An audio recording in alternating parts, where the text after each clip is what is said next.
प्यारे बच्चों, आज हम कक्षा 8 का रुचिरा का संस्कृत विषय का पहला पाठ जो है उसके कुछ श्लोकों का अभ्यास करेंगे। तो आप सब ये पुस्तक अगर आपके पास में है तो निकाल लें, नहीं है तो आप इसको मार्केट से परचेज कर लेंगे। तो सुभाषितानी पहला पाठ है, इसके कुछ श्लोकों को हम समझेंगे। तो अब देखिए, गुणा गुणज्ञेषु गुणः भवन्ति ते निर्गुणं प्राप्य भवन्ति दोषः सुस्वादु तोयः प्रभवन्ति नद्यः समुद्रमासाद्य भवन्त्यपेयः। तो ये कह रहे हैं कि गुणवानों के पास ही गुण बने रहते हैं। ते निर्गुणं प्राप्य भवन्ति दोषः, वे निर्गुण लोगों के पास में जाकर के दोषों में परिवर्तित हो जाते हैं। निर्गुण मतलब कि जो बुरे लोग हैं, जब तक वो गुणवान लोगों के पास में रहेंगे गुण, तभी तक गुण रहेंगे। जैसे ही वो निर्गुण लोगों के पास में चले जाएंगे, बुरे लोगों के पास में चले जाएंगे, तो वो गुण भी किस में बदल जाएंगे? दोषों में बदल जाएंगे। अब इसका उदाहरण कितना सुंदर दिया है इन्होंने कि सुस्वादु तोयः प्रभवन्ति नद्यः, यानी कि नदियों के अंदर जब तक पानी बहता है तब तक वो मीठा और पीने लायक रहता है। सुस्वादु तोयः प्रभवन्ति नद्यः, लेकिन जैसे ही वो पानी समुद्र में आसाद्य, समुद्र में चला जाता है, तो भवन्ति अपेयः, तो वो पानी खारा हो जाता है। यानी कि नदी में जब तक रहता है तब तक वो मीठा रहता है, लेकिन जैसे ही समुद्र में चला जाता है तो वो खारा, यानी कि पीने के लिए लायक नहीं रहता है।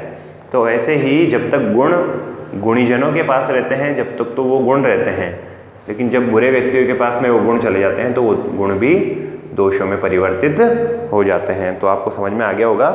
अब दूसरा श्लोक देखिए कि साहित्य संगीत कला विहीन है, साक्षात पशु पुच्छ विषाणहीन है, तृणन न खादन नपि जीवमान है, तद भागदेयम परम पशूनाम।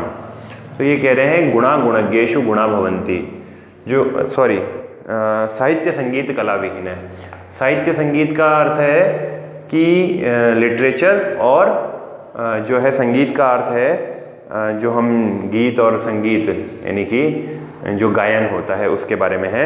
और कला का मतलब किसी भी तरह का आर्ट हो, ड्राइंग हो या और भी कोई तरह की कला हो।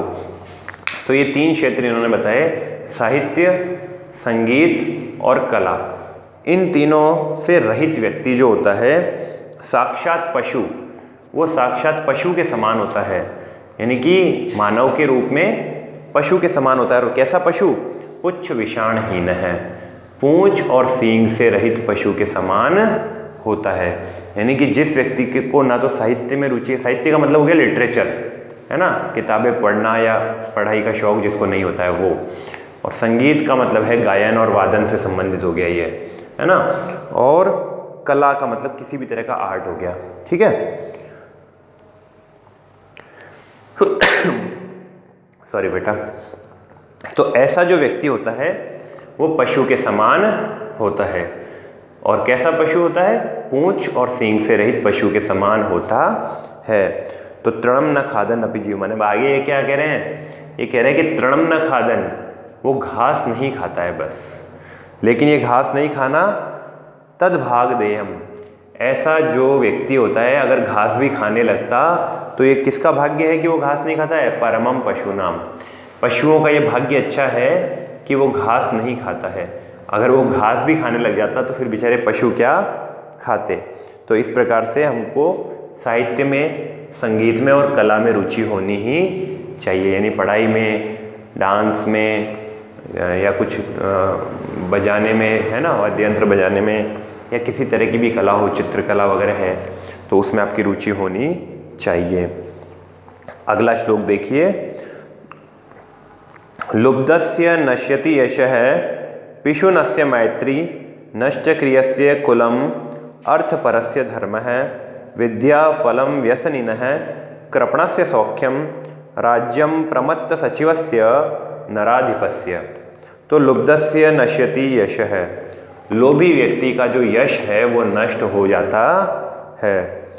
लुब्धस्य नश्यति यशः, जो लालची व्यक्ति होता है उसको फिर सम्मान या कीर्ति जो होती है उसका जो यश होता है, उसकी जो प्रसिद्धि होती है वो नष्ट हो जाती है। पिशुनस्य मैत्री, पिशुन का मतलब होता है चुगली करना एक दूसरे की। तो पिशुनस्य मैत्री, जो चुगली करता है उसके फिर दोस्त नहीं रहते, है ना। नष्ट क्रियस्य कुलम, जो कुछ भी काम नहीं करता है फिर उसका परिवार नष्ट हो जाता है। काम नहीं करेगा तो परिवार को भोजन कैसे उपलब्ध करवाएगा, है ना। तो अगर काम ही नहीं करेगा तो फिर उसका कोई परिवार भी नहीं रहेगा। कुलम अर्थपरस्य धर्म है। अर्थपर का मतलब होता है जो पैसे को ही सिर्फ महत्व देता है, तो फिर वो धर्म नहीं कर पाता है। और विद्या फलम व्यसनिन है, विद्या का फल व्यसनी व्यक्ति का नष्ट हो जाता है, यानी जो नशा करता है फिर उसको विद्या नहीं आती है ना। किसी भी तरह का कोई नशा करता है तो वो विद्या प्राप्त नहीं कर पाता है। कृपणस्य सौख्यम, और जो कृपण व्यक्ति होता है यानी कि जो कंजूस होता है उसको सुख नहीं मिलता है, क्योंकि वो अपने सुख पर फिर पैसा खर्च नहीं कर पाता है।